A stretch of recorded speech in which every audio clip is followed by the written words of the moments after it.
ខ្ញុំអសាលឺណាពាក្យតែដែលគេនិយាយថាមានតែការផ្លាស់ប្ដូរទេដែលមិនផ្លាស់ប្ដូរ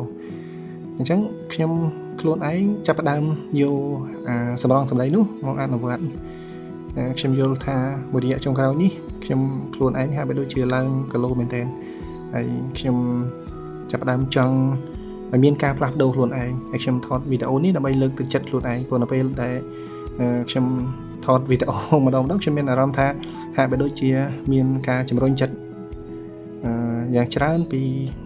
ទស្សនិកជនឬក៏បងប្អូនអ្នកមើលខ្ញុំគិតថាខ្ញុំត្រូវតែចាប់ផ្ដើមផ្លាស់ប្ដូរមួយយ៉ាងធំ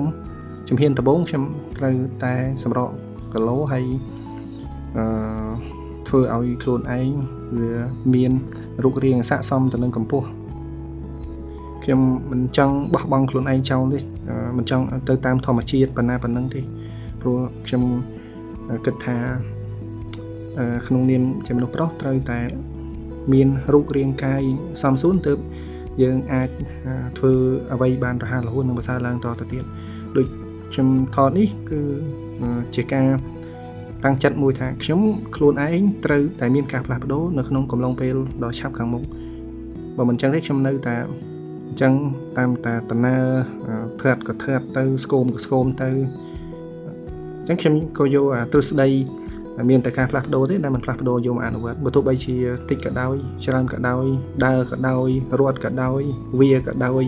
ខ្ញុំត្រូវតែមានការផ្លាស់ប្ដូរទៅមុខហើយខ្ញុំក៏ចង់ប្ដូរទម្លាប់មួយចំនួនទៀតឧទាហរណ៍ដូចជា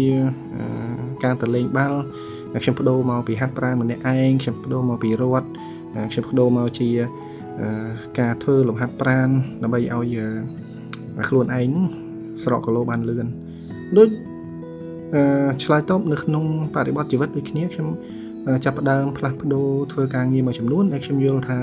ពីមុនខ្ញុំហាក់បីដូចជាមានភ្លៀបខ្លាចរអាដែរតែបើសិនជាខ្ញុំមិនផ្លាស់ប្ដូរទេខ្ញុំគិតថាវាប្រកាសជាលទ្ធផលនៅតែដដែលខ្ញុំទោះបីជាតិចក៏ដោយច្រើនក៏ដោយខ្ញុំយល់ថាខ្ញុំត្រូវតែធ្វើសក្តីសម្រេចចិត្តធ្វើការផ្លាស់ប្ដូរខ្ញុំចាប់ផ្ដើមចង់ទៅរៀននៅទីក្រុងខ្ញុំចាប់ផ្ដើមចង់ទៅ apply យកអាហារូបករណ៍នៅបរទេសដែរអញ្ចឹងខ្ញុំយល់ថាត្រូវតែហ៊ានសាកល្បងបើមិនអញ្ចឹងទេវាអត់ទៅមុខទេនៅតែអញ្ចឹងឯងព្រោះខ្ញុំនឹងព្យាយាមថតវីដេអូឲ្យច្រើនដើម្បីប្រៀបធៀបតើខ្ញុំមានការផ្លាស់ប្ដូរខ្លះពីមួយជំហានទៅមួយជំហានសូមអរគុណសម្រាប់ការទស្សនារបស់បងប្អូន